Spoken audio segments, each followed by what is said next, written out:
So very good morning. आज अपन इस lecture में बात करने वाले हैं जो आपके बीएससी का जो फर्स्ट सेमेस्टर है उसका जो बॉटनी का सिलेबस है। इस सिलेबस को डिटेल में अपन देखने वाले हैं कि इस बार आपका सिलेबस किस तरह का रहने वाला है। देखिए, अपन ने जूलॉजी के भी सिलेबस की बात कर ली थी, फिर अपन ने जूलॉजी की कंप्लीट जो क्लासें हैं वो सीरीज बाय सीरीज अपनी चल रही है। अब ठीक कुछ ही आने वाले टाइम में आज अपन बॉटनी का सिलेबस देख लेते हैं।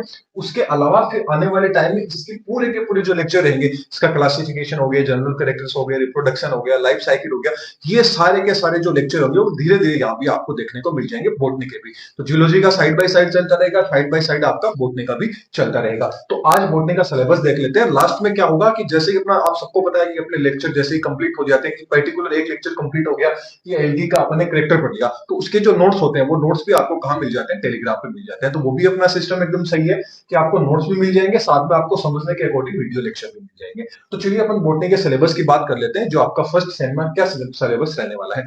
तो ये आपका जो फर्स्ट सेम है, इसके अंदर आपको जो प्लांट किंगडम है, इसकी जो डाइवर्सिटी है उसके बारे से रिलेटेड, उससे रिलेटेड कुछ आपका सिलेबस। तो फर्स्ट यूनिट आपकी रहेगी, उसके अंदर रहेगा एक तो रहेगा एलगी। अब एलगी के अंदर क्या क्या चीज आएगी, क्या क्या चीज अपन आने वाले लेक्चर्स के अंदर पढ़ेंगे। तो अपन पढ़ेंगे कि एलगी के जो करेक्टर्स होते हैं, कि क्या क्या करेक्टर्स होते हैं, उसका क्लासिफिकेशन कैसे होता है, उसका जो रिप्रोडक्शन मतलब सेक्सुअल, एसेक्सुअल, वेजिटेटिव, किस तरह का उसमें रिप्रोडक्शन होता है, साथ में उसकी जो लाइफ साइकिल है वो लाइफ साइकिल देखेंगे, एंड उसके जो इकोनॉमिक इंपोर्टेंस है आपके एलगी के वो देखेंगे। फिर जो पर्टिकुलर एग्जाम्पल रहेंगे उस जो आपके सिलेबस में दिया होगा उस एग्जाम्पल को लेंगे और उसका कंप्लीट क्लासिफिकेशन देख लेंगे, रिप्रोडक्शन देख लेंगे, एंड उसका क्या देख लेंगे, लाइफ साइकिल देख लेंगे। तो ये रहेगा अपना एल्गी से रिलेटेड। फर्स्ट यूनिट में आपके एक तो एल्गी है, एक फंजाई है, एक लाइकेन दे रखा है। तो फंजाई की बात करें तो सेम वही चीज फंजाई में भी अपन पढ़ेंगे, उसके कैरेक्टरिस्टिक्स पढ़ेंगे, सिलेबस देखेंगे, उसका सॉरी उसका जो क्लासिफिकेशन है वो देखेंगे।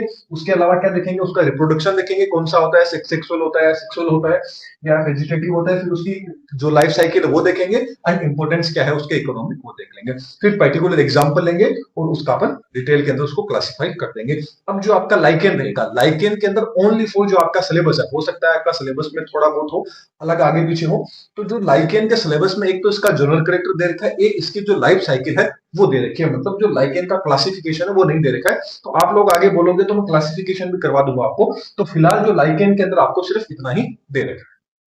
फिर आ जाते हैं आपकी यूनिट नंबर सेकंड पे। यूनिट नंबर सेकंड के अंदर ओनली फॉर क्या दे रखे हैं, ब्रायोफाइट्स दे रखे हैं। ब्रायोफाइट के अंदर उसका जो करेक्टरिस्टिक्स है, उसके जो लाइफ, उसका जो क्लासिफिकेशन है, उसका जो रिप्रोडक्शन है, एंड उसकी जो लाइफ साइकिल है, एंड उसका जो इकोनॉमिक इंपोर्टेंस है, फिर जो पर्टिकुलर एग्जांपल है उसको डिटेल के अंदर एक्सप्लेन करना है। ये आपकी कौन सी दे रखा है, यूनिट नंबर सेकंड में दे रखा है। फिर यूनिट नंबर थर्ड की बात करें तो यूनिट नंबर थर्ड में आपको टेरिडोफाइट से रिलेटेड दे रखा है। टेरिडोफाइट का उसका क्लासिफिकेशन और उसका जनरल कैरेक्टर हो गया, उसका क्लासिफिकेशन हो गया, उसका रिप्रोडक्शन हो गया, उसकी लाइफ साइकिल होगी, उसके इकोनॉमिक इंपोर्टेंस हो गया, उसके क्या क्या एग्जांपल है, एंड टेरिडोफाइट्स के अंदर फॉसिल्स कौन कौन से, उन फॉसिल्स को क्या आपको एक्सप्लेन करना है। ये दे रखा है आपको टेरिडोफाइट्स में।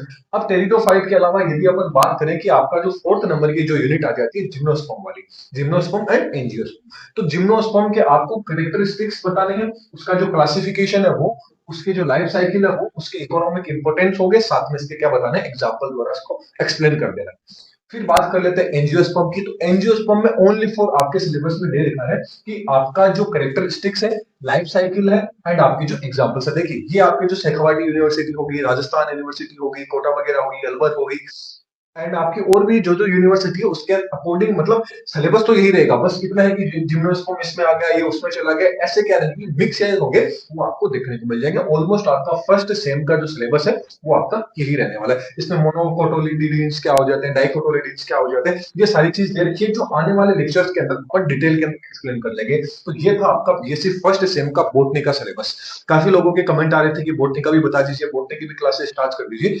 तो आने वाले टाइम के अंदर बोटनी का सिलेबस तो अपने आज देख लिया है। अब आने वाले टाइम के अंदर धीरे धीरे क्या करेंगे, फर्स्ट सेकंड थर्ड फोर्थ जो जो यूनिट है उनको देख लेंगे, जैसे अपनी जूलॉजी की चल रही है।